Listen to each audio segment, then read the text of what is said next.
जय श्री कृष्णा। राधे राधे।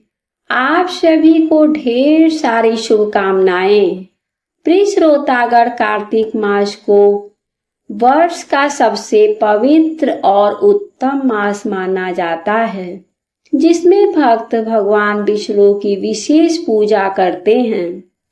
दामोदर मास के रूप में भी जाना जाने वाला यह मास आध्यात्मिक साधनाओं के लिए अत्यंत शुभ माना जाता है। आपको हम प्रतिदिन अपने इस चैनल पर कार्तिक मास महात्म्य का श्रवण कराएंगे। यह महात्म्य भगवान ब्रह्मदेव द्वारा देव ऋषि नारद को सुनाया गया है। यही एकमात्र लिखित वर्णन है इस महात्म्य का, जो कि पुराणों में वर्णित है, और इसका श्रवण आप पूरे कार्तिक मास करेंगे। इन अध्यायों को हम आने वाले कुछ दिनों में पूरा करेंगे। आज हम भगवान श्री हरि विष्णु का ध्यान करते हुए 14वां अध्याय आरंभ करते हैं। आपसे निवेदन है कि यह पावन कार्तिक मास महात्म्य का 14वां अध्याय का वीडियो है, तो कृपया वीडियो को एक बार लाइक अवश्य कर दीजिएगा। कार्तिक स्नान फल प्राप्त करने के लिए कमेंट बॉक्स में अवश्य लिखिएगा ओम नमो भगवते वासुदेवाय। बोलिए प्रेम से श्री गणेश जी महाराज की जय। बोलिए गुरुदेव महाराज की जय। बोलिए प्रेम से विष्णु भगवान की जय। माता लक्ष्मी जी की जय। कृष्ण भगवान की जय। तुलसी माता जी की जय। बोलिए सरस्वती महारानी की जय। आइए सुनते हैं कार्तिक मास महात्म्य का 14वां अध्याय। इस प्रकार धर्म पूर्वक राज्य करते हुए देखे देवता क्षुब्ध हो गए।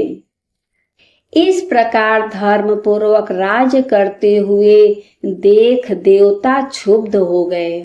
उन्होंने देवाधिदेव शंकर का मन में स्मरण करना आरंभ किया।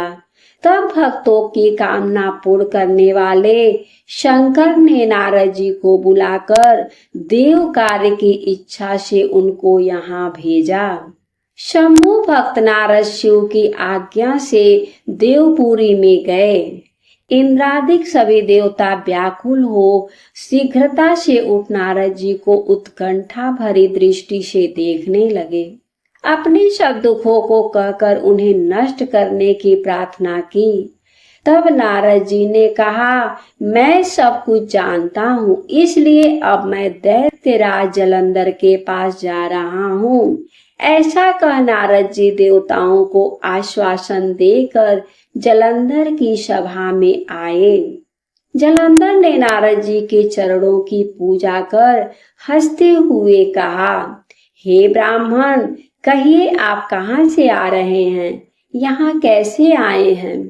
मेरे योग्य जो सेवा हो उसकी आज्ञा दीजिए। नारद जी प्रसन्न होकर बोले, हे महाबुद्धिमान जलंधर, तुम धन्य हो। मैं स्वेच्छा से कैलाश पर्वत पर गया था, जहाँ 10,000 योजना में कल्प वृक्ष का वन है। वहां मैंने सैकड़ों कामधेनुओं को विचरते हुए देखा, तथा यह भी देखा कि वह चिंतामणि से प्रकाशित परम दिव्य अद्भुत और सब कुछ स्वर्णमय है। मैंने वहां पार्वती के साथ स्थित शंकर जी को भी देखा, जो सर्वांग सुंदर गौर वर्ण त्रिनेत्र और मस्तक पर चंद्रमा धारण किए हुए हैं। उन्हें देखकर मुझे बड़ा आश्चर्य हुआ कि इनके सामने समृद्धिशाली त्रिलोकी में कोई है या नहीं।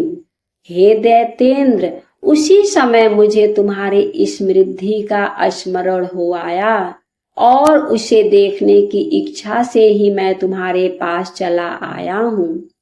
यह सुनकर जलंधर को बड़ा हर्ष हुआ। उसने नारद जी को अपनी सब समृद्धि दिखला दी। उसे देख नारद ने जलंधर की बड़ी प्रशंसा की और कहा कि निश्चय ही तुम त्रिलोकपति होने के योग्य थे। ब्रह्मा जी का हंस युक्त विमान तुम ले आए हो और धूलोक, पाताल और पृथ्वी पर जितने भी रत्नादि हैं सब तुम्हारे ही तो हैं। ऐरावत, उच्चैश्रवा, घोड़ा, कल्प वृक्ष और कुबेर की निधि भी तुम्हारे पास ही है। मणियों और रत्नों के ढेर भी तुम्हारे पास लगे हुए हैं। इससे मैं बड़ा प्रसन्न हूँ, परंतु तुम्हारे पास कोई स्त्री रत्न नहीं है। उसके बिना तुम्हारा यह सब फीका है। तुम किसी स्त्री रत्न को ग्रहण करो। नारद जी के ऐसे वचन सुनकर दैत्यराज काम से व्याकुल हो गया। उसने नारद जी को प्रणाम कर पूछा कि ऐसी स्त्री मुझे कहाँ मिलेगी जो सब रत्नों से श्रेष्ठ हो। नारद जी ने कहा, ऐसा रत्न तो कैलाश पर्वत में योगी शंकर के ही पास मिलेगी। उनकी सर्वांग सुंदर पत्नी देवी पार्वती बहुत ही मनोहर है। उनके समान सुंदरी मैं किसी को नहीं देखता। उनके उस रत्न की उपमा तीनों लोकों में कहीं नहीं है। देवर्षि उस दैत्य से ऐसा कहकर देव कार्य करने की इच्छा से आकाश मार्ग से चले गए। इस प्रकार से कार्तिक मास महात्म्य में 14वां अध्याय की कथा पूर्ण हुई।